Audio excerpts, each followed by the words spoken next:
So hello everyone, তোমরা সবাই কেমন আছো? আশা করি সবাই খুব ভালো আছো। গুড মর্নিং সবাইকে।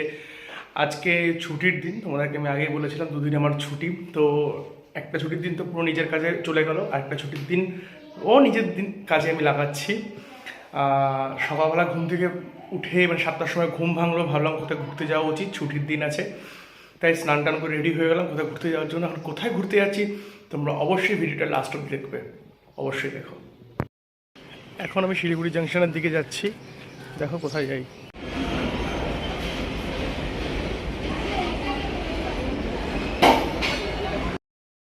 তো আমি এখন শিলিগুড়ি জাংশন পৌঁছে গেছি। শিলিগুড়ি জাংশন থেকে আমি মালবাজারের উদ্দেশ্যে একটা টিকিট কাটলাম। তো ওখান থেকে কোথায় ঘুরতে যাওয়া যায় সেটা এখনও ঠিক করিনি, সেটা তোমাদের অবশ্যই ভিডিওর লাস্টে গিয়ে দেখতে পারো আমি কোথায় ঘুরতে গেলাম। ভিডিওটি অবশ্যই দেখো পুরোটা। যাই হোক, ট্রেন এখন চলে আসলো। এখন আমি যাচ্ছি হচ্ছে মালবাজারের উদ্দেশ্যে, বা নিউ মাল জাংশনে আমি নামবো। তো তোমাদেরকে আশেপাশে আমি ভিউ যেটা হবে সেটা আমি দেখাতে থাকবো।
এখন আমি সেবক স্টেশন পৌঁছে গেছি, মোটামুটি সকাল 8:30 বাজে।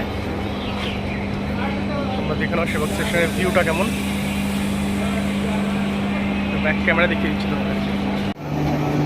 অলরেডি তোমরা দেখতে পাচ্ছ এখানকার ভিউটা কত সুন্দর। এদিকে পাহাড় আর একদিকে জঙ্গল, আর মোটামুটিভাবে এই হচ্ছে সেবক স্টেশন। আর এই হচ্ছে আবার ট্রেন, যেই ট্রেনে আমি পৌঁছাবো মালবাজার।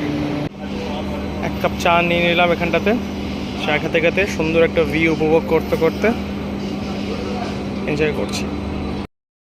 আমি জাস্ট একটা কথাই বলতে চাই, ডুয়ার্সে অনেকে ঘুরতে গেছো, কখনো তোমরা গাড়ি বা ওই মানে প্রাইভেট কার ছেড়ে যদি ট্রেনে একবার যেতে পারো, তাহলে দেখবা খুবই একটা ভালো ফিলিংস আসবে। কারণ কি, জঙ্গলের ভেতর দিয়ে যখন যাবে গুলমা হয়ে, তখন মানে ভাগ্য ভালো থাকলে ময়ূর বা অন্যান্য জীবজন্তু দেখতে পারবে। মানে আমি আজকে ময়ূর দেখতে পেয়েছি, তোমরা ভিডিওতে দেখো একটু জুম করে, যে ওখানে ময়ূর দেখা যাচ্ছে, মানে অনেকগুলো ময়ূর একসাথে আছে। মানে মনটা জুড়ায় গেলো। হয়তো ক্যামেরা বন্দি বা ফটো ঠিকঠাক করে নিতে পারলাম না, কিন্তু ওটার একটা আলাদাই অনুভূতি।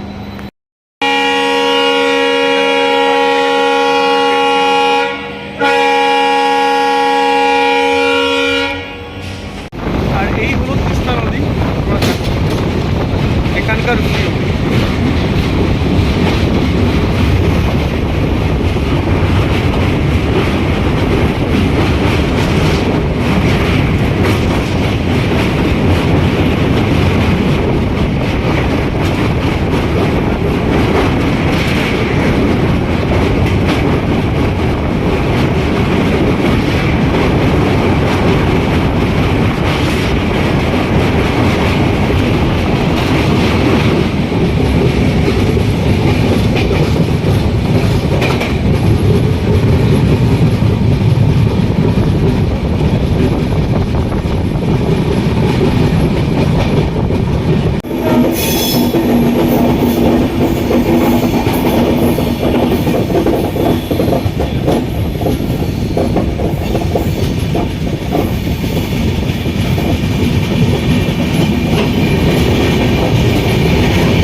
যাই হোক, আমি এখন নিউ মাল জাংশনে চলে এসেছি। এখান থেকে আমি যাব চালসা। তো চালসাতে গিয়ে আমি ওখান থেকে অটো ধরবো বা টোটো যেটাই পাই, সেখান থেকে আশেপাশের লোকেশনে ঘুরতে যাব। যাই হোক, এরকম আমি মালবাজার এসেছিলাম, মালবাজারে এসে হনুমান মন্দিরে গিয়েছিলাম, ওখান থেকে মূর্তি ঘুরতে গিয়েছিলাম। তো এবার ঘুরতে যাওয়ার কোনো প্ল্যান প্রোগ্রাম করা হয়নি, এখন দেখি কোথায় যাই। স্টেশন থেকে ডিরেক্টলি আমি টোটো ধরে চলে আসলাম হচ্ছে মালবাজার বাস স্ট্যান্ডে। ওখান থেকে আমি বাসে করে যাব হচ্ছে, মানে স্টেট বাস করে যাব হচ্ছে আমি চালসাতে। চালসাতে আমি ওখান থেকে ঘুরতে যাওয়া, কোথায় যাওয়া যায় সেটা দেখছি। এর আগে মূর্তি গিয়েছিলাম, এবার কোথায় যাই, এবার ডেস্টিনেশন কোথায় আমি ঠিক জানি না, বাট যাবো কোথাও।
তারপর এক জায়গায় থেমে পরোটা আর এখানে আলুর তরকারিতে প্রচুর তেল ছিল, তাও খেয়েছি, খিদা পেয়ে গেছিলো, তাই পরোটা আলুর তরকারি খেয়ে আমি আমার ব্রেকফাস্টটা কমপ্লিট করলাম।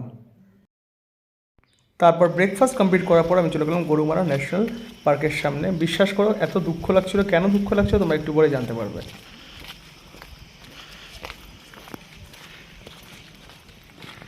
তো আমি এখানে গরুমারা ন্যাশনাল পার্কের সামনে চলে এসেছি। তো ওখানে এসে আমার কোনো কাজ হলো না, কারণ কি ওটা হচ্ছে ওয়াচ টাওয়ারের জন্য, যে ওয়াচ টাওয়ারের থেকে যে ভিউ পয়েন্টগুলো দেখার জন্য, ওটা তো আজকে ওটা বন্ধ আছে। তখন আমাকে যেতে হবে মোটামুটিভাবে ওই যেটা জঙ্গল সাফারি, জিপসি সাফারি যেটা হয় সেটাতে যেতে হবে।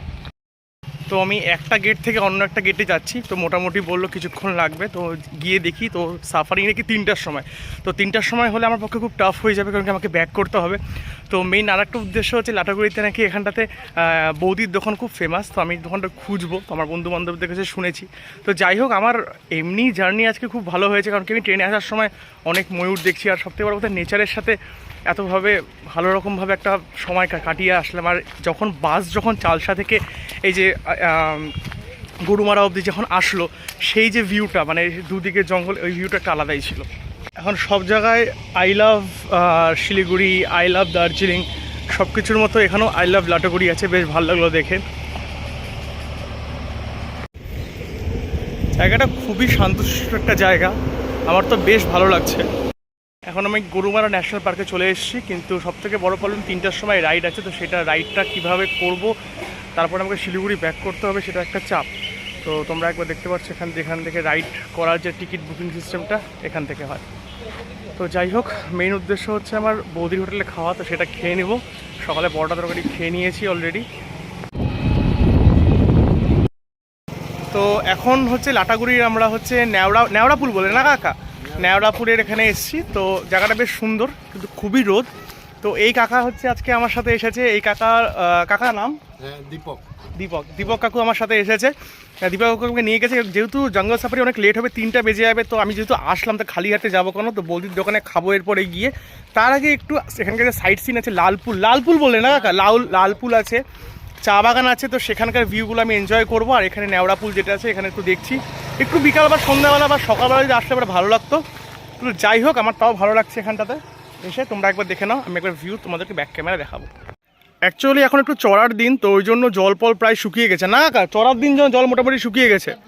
হ্যাঁ, বর্ষার দিনে পুরো ভরে যায়। এটা অনেক দিন আগেকার পুল কি? বহুত দিন আগেকার পুল, এটা অনেকটাই বড়, ভালো লাগছে বেশ। তো যাই হোক, এরপরে আমার বন্ধু বান্ধবকে নিয়ে একসাথে আসবো। তো সবাই এখানকার লোকরা অনেকে বলছে যে হচ্ছে একাই এসে হচ্ছে না, হ্যাঁ বন্ধুবান্ধব আছে, আমার বন্ধুবান্ধব সবাই ব্যস্ত, তো আজকে আমার ছুটির দিন, তো সবাই যে যার কাজে ব্যস্ত, ফ্যামিলি আছে সবার, তো আমি এখানে বেরলে তো আমি চলে আসলাম ঘুরতে একা একা, তো ওই আর কি। এখন আমরা এখানে টি গার্ডেনে ঘুরতে এসেছি। তো এই এখানকার যে লাটাগুড়ির যে টি গার্ডেন, মানে এখানে একটা অদ্ভুত মানে নিস্তব্ধতা, মানে খুবই সুন্দর জায়গাটা, শুধু পাখির ডাক, মানে আমি আওয়াজ করছি বা আমি কথা বলছি আমারই একটা আনকমফোর্ট ফিল হচ্ছে। তোমরা একবার দেখো কত সুন্দর জায়গাটা, আমি ব্যাক ক্যামেরা তোমাদেরকে দেখাচ্ছি।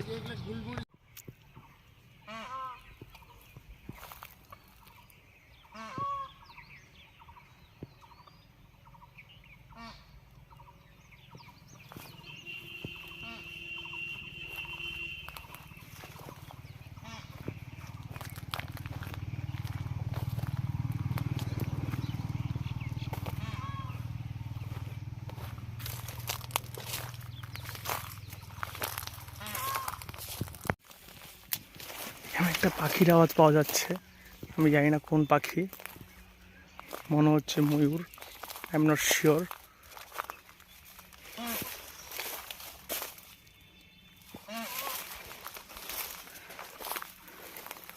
পেয়ে গেছি, এই যে এখানে ময়ূরটা আছে, ওই যে দেখতে পাচ্ছ তোমরা, ওই যে দৌড়ে যাচ্ছে ওখানটাতে। হ্যাঁ হ্যাঁ পেয়ে গেছি, ওই যে যাচ্ছে, ও ঢুকে গেল নিজের জায়গায়। কোন দিকে? আচ্ছা, বাহ।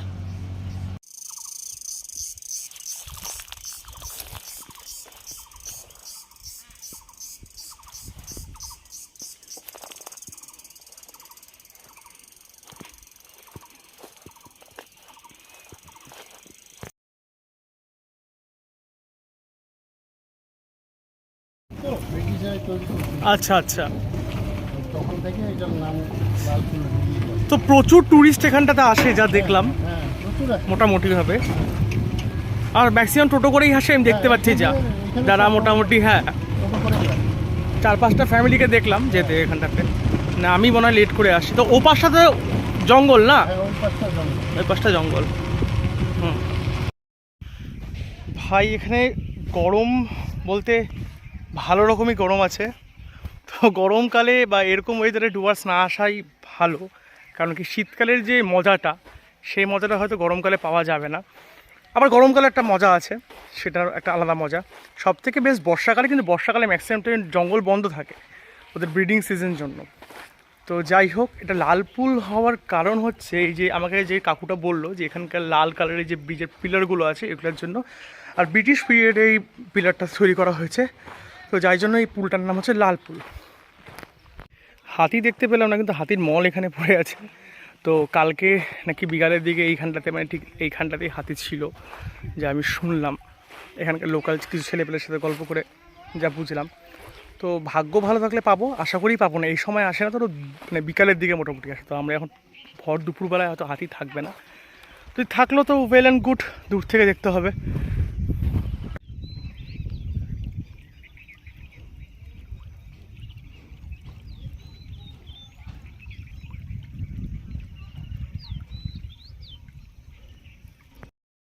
দীপক কাকু ইনি যিনি হচ্ছে আমাকে খুব সুন্দর করে ঘোরালেন, আর হচ্ছে প্রত্যেকটা জায়গায় লাটাগুড়ি যে যে গরুমারা যে ফরেস্টটা আছে, যে গেটটা আছে আমাদের, ওখান থেকে আমাকে নিয়ে টোটো করে নিয়ে মোটামুটি সাইট সিন আমাকে করালো। আর থ্যাংক ইউ দীপক কাকু, থ্যাংক ইউ ভেরি মাচ। কারণ কি জিপসি সাফারিতে অনেক টাইম লাগবে, তো আমার পক্ষে সম্ভব হবে না, তাই ভাবলাম যে খালি হাতে ঘুরবো কেন, তো আশেপাশে ঘুরে নেবো। তার জন্য দীপক কাকু আমাকে অনেক ঘুরালো, অসংখ্য ধন্যবাদ। আর যদি তোমরা কেউ সাইট সিন করতে চাও, তাহলে দীপকের সাথে কন্ট্যাক্ট করে নিও। দীপকের কন্ট্যাক্ট নাম্বার আমি অলরেডি তোমাদের সাথে শেয়ার করে দেবো আমার ডিসক্রিপশন বক্সে।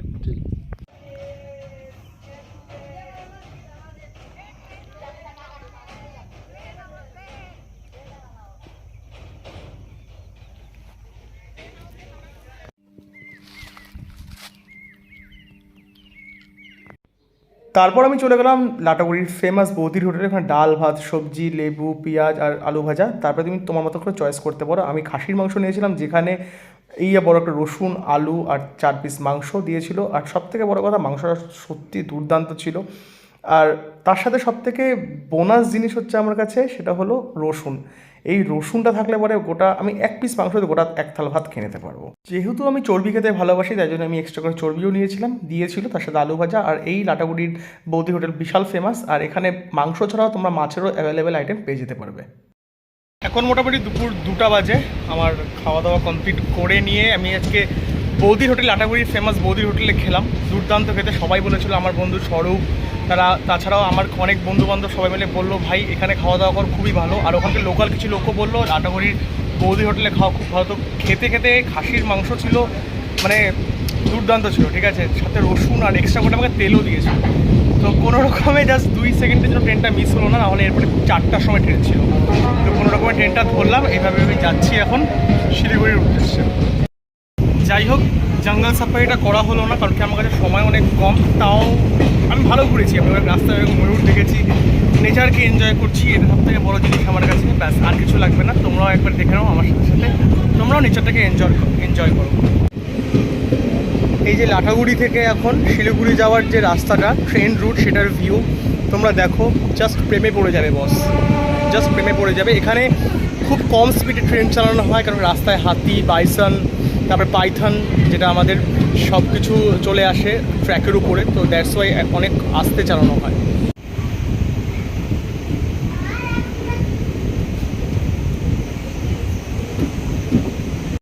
দেখতে পাচ্ছ যে যতদূর চাকানো আছে ততদূর শুধু জঙ্গলে জঙ্গল। ময়ূর, তোমরা দেখো ময়ূর এখানটাতে আছে, জাস্ট ভিউ।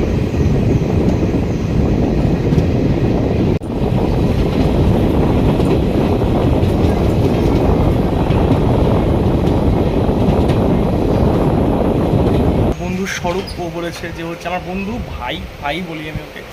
তো বলেছে ভাই ওখানে খাওয়া দাওয়া কর। অ্যাকচুয়ালি ওখানকার খাওয়া দাওয়া, বৌদির হোটেলে খাওয়া দাওয়া খুবই ফেমাস লাটাগুড়ি। তো খেয়েছি, তো প্রচুর তাড়াহুড়া ছিল, ট্রেন টাইম হয়ে গেছিলো, তাই জন্য ভাবলাম যে হচ্ছে খাওয়া দাওয়ার ভিডিও করতে পারলাম না, কিন্তু দোকানের খাওয়ার ভিডিও করছি, ওখানে আমি কোনো ভয়েস দিতে পারিনি। তো পরে তোমাদেরকে প্রত্যেকটা খাবারের সাথে এখনকার যে মাটন, একদম ফেমাস মাটনগুলো সব আমি ইন্ট্রোডিউস করিয়ে দিব।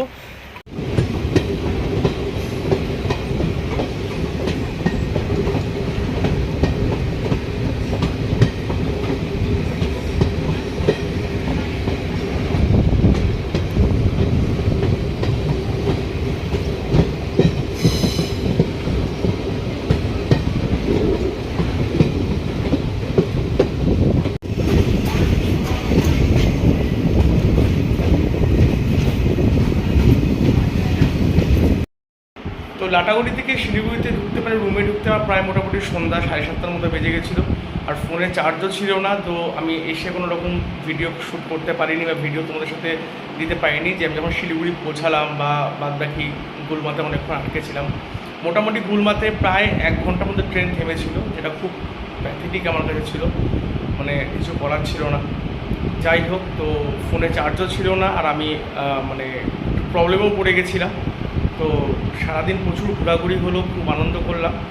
সোলো ট্রিপ সবসময় আমার জন্য বেস্ট হয়, কারণ কি যেখানে কোনো বাউন্ডেশন থাকে না, কারো কোনো কথা আমাকে শুনতে হয় না যে আমাকে এটা করতে হবে, ওটা করতে হবে, আমাকে এইভাবে চলতে হবে, এই খাওয়া যাবে না, ওই খাওয়া যাবে না। তো নিজে যা করো বস তাই হবে, মানে কারোর কোনো পারমিশনের দরকার থাকে না একটা সোলো ট্রিপে। তো যাই হোক, অনেক দিন পর একটা সোলো ট্রিপ করলাম, আমার তো খুবই ভালো লাগলো। তো আজকে ভিডিওটা এখানে শেষ করলাম। ভিডিওটা ভালো লাগলে অবশ্যই like, share and subscribe. Thank you for watching. আর দেখতে থাকো, আমাকে প্রচুর সাপোর্ট করো, কিন্তু তোমাদের সাপোর্ট ছাড়া আমি আমার চ্যানেলটাকে গ্রো করতে পারবো না। আর আমি চাই আমার প্রত্যেকটা লাইফের ইভেন্ট আমি তোমাদের সাথে শেয়ার করি, আমার ভালো লাগে। কারণ কি আমি যা করি, আমি যদি তোমাদের সাথে শেয়ার করতে পারি, তোমাদের ভালোবাসা পাই, সেটা আমার জন্য আরও বেশি ভালো হবে। তো থ্যাংক ইউ ফর ওয়াচিং।